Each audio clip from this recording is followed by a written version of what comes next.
ఇందులో మాధవ్ తప్పేం లేదు, అలేకి అని అనాలి.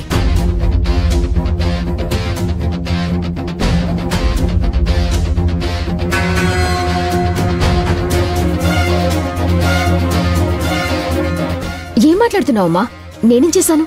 నిజమే కదే, నీ వల్లే ఇదంతా జరిగింది. అదే నువ్వు రాఘవ ఇచ్చిన 1,00,000 రూపాయలు తీసుకునుండుంటే ఈ రోజు ఇలా జరిగుండేది కాదు కదా. నువ్వైతే జాగ్రత్తగా చాలా మంచి బియ్యం తీసుకొచ్చేదానివి. అందుకే పెద్దవాళ్ళు అంటూ ఉంటారు, ఎవరిని ఎక్కడ పెట్టాలో అక్కడే పెట్టాలి అని.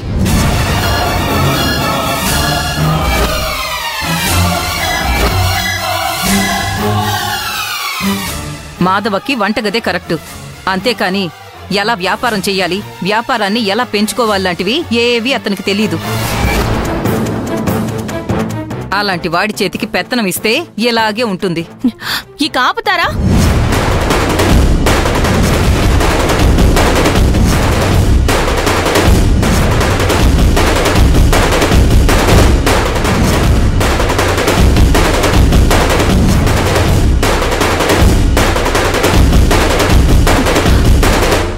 మీ నోటికి ఎంతొస్తే అంత మాట్లాడకండి.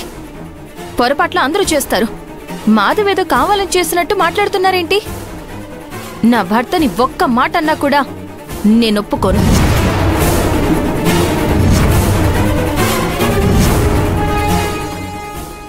భూమి, నీ బాధని నేను అర్థం చేసుకోగలను. కానీ మాధవ చేసిందైతే తప్పే కదా. అలాంటి బియ్యం కొనాలనుకున్నప్పుడు రాఘవ్కు ఒక ఫోన్ చేసి అడగాల్సిందే. అలా అడగకుండా అలాంటి నాసిరకం బియ్యం తీసుకొచ్చి వండితే వ్యాపారం నాశనం అయిపోదా? ఆ బాధలోనే విరూపాక్ష అన్నట్టుంది. అలాగే మాధవ్ కూడా తెలుసు కదా, తనకి వంట తప్ప వేరే ఏమీ చేత కదని. అలాంటప్పుడు ఎప్పుడు రాఘవ తెచ్చే దగ్గర కొనుక్కు రావాలి కానీ కొత్తగా ఆలోచించి వేరే దగ్గర తీసుకురావడం ఎంతవరకు కరెక్ట్ నువ్వే ఆలోచించు.